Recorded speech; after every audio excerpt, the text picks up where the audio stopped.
नमस्कार दोस्तों। आज हम भारतीय संविधान के भाग के बारे में बात करने जा रहे हैं। कॉम्पिटिशन एग्जाम्स में भारतीय संविधान के भाग से संबंधित कई बार प्रश्न पूछे गए हैं। एक दो प्रश्नों की संख्या लगभग सारे इंपॉर्टेंट पेपर्स में आपको देखने को मिल जाएगी। समीक्षा अधिकारी, सहायक समीक्षा अधिकारी 2016 का जो पेपर 2020 में हुआ था उत्तर प्रदेश में, इसमें तो संविधान के भाग से लगभग 3 प्रश्न पूछ लिए गए थे।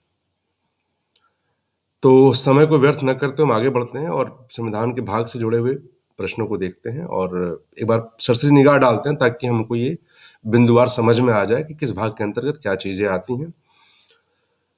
दोस्तों, ये तो वैसे कहने के लिए 22 पॉइंट्स हैं, 22 भाग हमें पढ़ने हैं, लेकिन 20 ही हमको कायदे से पढ़ने हैं और 20 में भी 5 या 6 भाग बहुत इंपॉर्टेंट है। अगर हमने वो पढ़ लिया तो हमारे लिए बहुत ज्यादा आसानी हो जाएगी।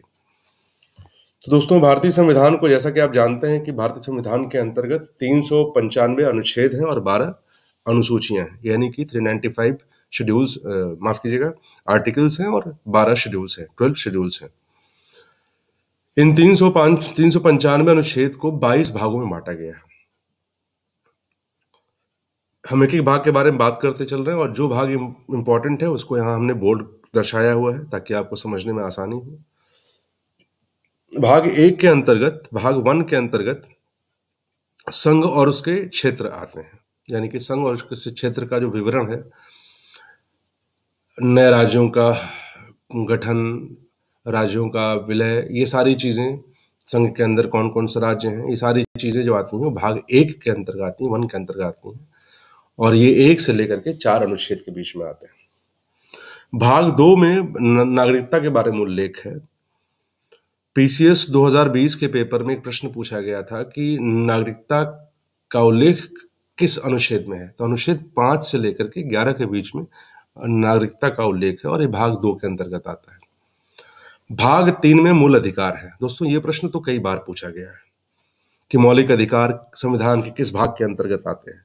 तो भाग 3 में, याद रखिएगा, भाग 3 में मौलिक अधिकार है और अनुच्छेद 12 से लेकर के अनुच्छेद 35 तक है। भाग 4 की बात करते हैं। यहाँ 4 को बोल्ड नहीं किया गया, लेकिन 4 भी बहुत इंपॉर्टेंट है। 4 इसलिए भी इंपॉर्टेंट है, 4 इसलिए भी इंपॉर्टेंट है क्योंकि 4 के अंदर 2 सेक्शन है, 4 और 4 क या 4A। भाग 4 के अंतर्गत राज्य के नीति निर्देशक तत्व आते हैं, डायरेक्टिव प्रिंसिपल ऑफ स्टेट आते हैं, अनुच्छेद 36 से लेकर के 51 तक।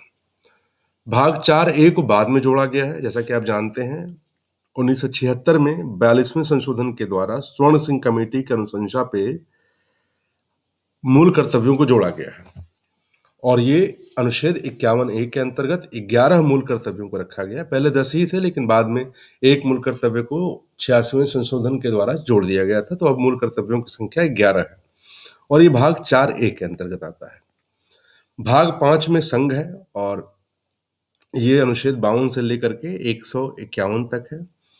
संघ के अंतर्गत राष्ट्रपति, उपराष्ट्रपति, लोकसभा, राज्यसभा, कैग और भारत के महान्यायवादी, ये सारी जो चीजें हैं, ये सारे भाग 5 के अंतर्गत आते हैं। भाग 6 में आप आएंगे तो राज्य के बारे में है। राज्य के अंतर्गत राज्यपाल हो गया, मुख्यमंत्री, विधानसभा, जहां जहां विधान परिषदें हैं वो, ये सारी चीजें, राज्य का मंत्रिमंडल, ये सारी चीजें भाग 6 के अंतर्गत आती हैं और 6 में अनुच्छेद 152 से लेकर 237 तक। भाग 7 1956 में 7वें संशोधन से निरसित कर दिया गया है, मतलब निकाल दिया गया है, तो भाग 7 में भी कुछ नहीं है, इसलिए इसको पढ़ने की जरूरत नहीं है। भाग 8 के अंतर्गत संघ राज्य क्षेत्रों का विवरण है, अनुच्छेद 239 239 से लेकर 242 तक। भाग 9 बहुत ही इंपॉर्टेंट है। भाग 9 के अंतर्गत पंचायत आती है। भाग 9A के अंतर्गत नगर पालिकाएं हैं और 9B के अंतर्गत सहकारी समितियां हैं। ये प्रश्न 2016 के समीक्षा अधिकारी पेपर में पूछा गया था, वो पेपर जो 2020 में हुआ था। तो भाग 9 में क्या है? पंचायत है, 9A में नगर पालिकाएं हैं और 9B में सहकारी समितियां। भाग 10 में अनुसूचित और जाति और जनजाति क्षेत्र हैं।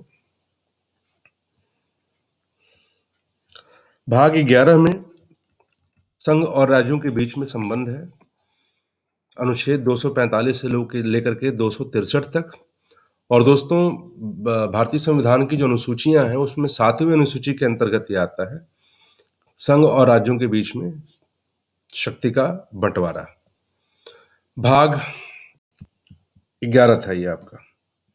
भाग 12 में वित्त, संपत्ति, संविदाएं और वाद का जिक्र है, अनुच्छेद 264 से लेकर 300 ए तक। भाग 13 में भारत के राज्य क्षेत्र के भीतर व्यापार, वाणिज्य और समागम का जिक्र है, अनुच्छेद 301 से लेकर 307 तक। भाग 14 में संघ और राज्यों के अधीन सेवाएं हैं। भाग 14 ए में अधिकरण है, ये भी बहुत इंपॉर्टेंट है। निर्वाचन का जो उल्लेख है 324 से लेकर 329 ए तक है और ये भाग 15 में है। ये प्रश्न भी कई बार पूछा गया है। भाग 16 में कुछ वर्गों के लिए विशेष उपबंध संबंध है और ये 330 से 342 है। राजभाषाओं का जो जिक्र है, राजभाषा का जो जिक्र है वो भाग 17 में है, अनुच्छेद 343 से लेके 351 तक। और अनुसूची की बात करें तो 8वीं अनुसूची के अंतर्गत आता है। आपात का जो उपबंध है यानी कि आर्टिकल 352 से लेके 360, 352 राष्ट्रीय आपात, 356 राज्यों में आपातकालीन की स्थिति या राष्ट्रपति शासन, और 360 मतलब वित्तीय आपात। तो ये जो जिक्र है 352 से लेकर 360 तक का, ये भाग 18 में है। भाग 19 में प्रकरण है। भाग 20 में संविधान के संशोधन है। यहाँ अनुच्छेद नहीं लिखा है, 368 अनुच्छेद होगा यहाँ पर, माफ कीजिएगा, 368 है, 368 ये आपका संविधान के संशोधन से जुड़ा हुआ है।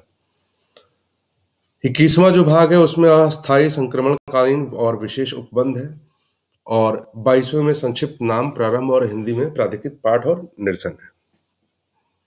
तो ये कुल मिलाकर के 22 भाग हैं, जिसमें से तकरीबन 8 से 10 भाग बहुत इंपॉर्टेंट है। फिर से बात कर लेते हैं। भाग 1 में संघ और उसके क्षेत्र के बारे में है। भाग 2 में नागरिकता है। भाग 3 में मूल अधिकार है। भाग 4 में राज्य के नीति निर्देशक तत्व हैं। भाग 4A में मूल कर्तव्य है। भाग 8 में संघ राज्य क्षेत्र है। भाग 9 में पंचायतें हैं। भाग 9A में या 9क में नगर पालिकाएं हैं, और भाग 9ख में या 9B में सहकारी समितियां हैं। निर्वाचन है आपका भाग 15 में। राजभाषाएं हैं भाग 17 में, और आपात उपबंध है वो भाग 18 में है, और संशोधन जो है वो भाग 20 में है। दोस्तों, ये जानकारी थी संविधान के भाग के बारे में। तो एक बार ये पूरी सूची पढ़ लीजिए, इसको याद कर लीजिए, और हम उम्मीद करते हैं कि आने वाली परीक्षाओं में आपको इससे 1 से 2 प्रश्न जरूर मिलेंगे और आपको इससे काफ़ी आसानी होगी। धन्यवाद दोस्तों, और प्लीज़ हाँ, वीडियो को लाइक कर दें और सब्सक्राइब ज़रूर कर दें। Thank you.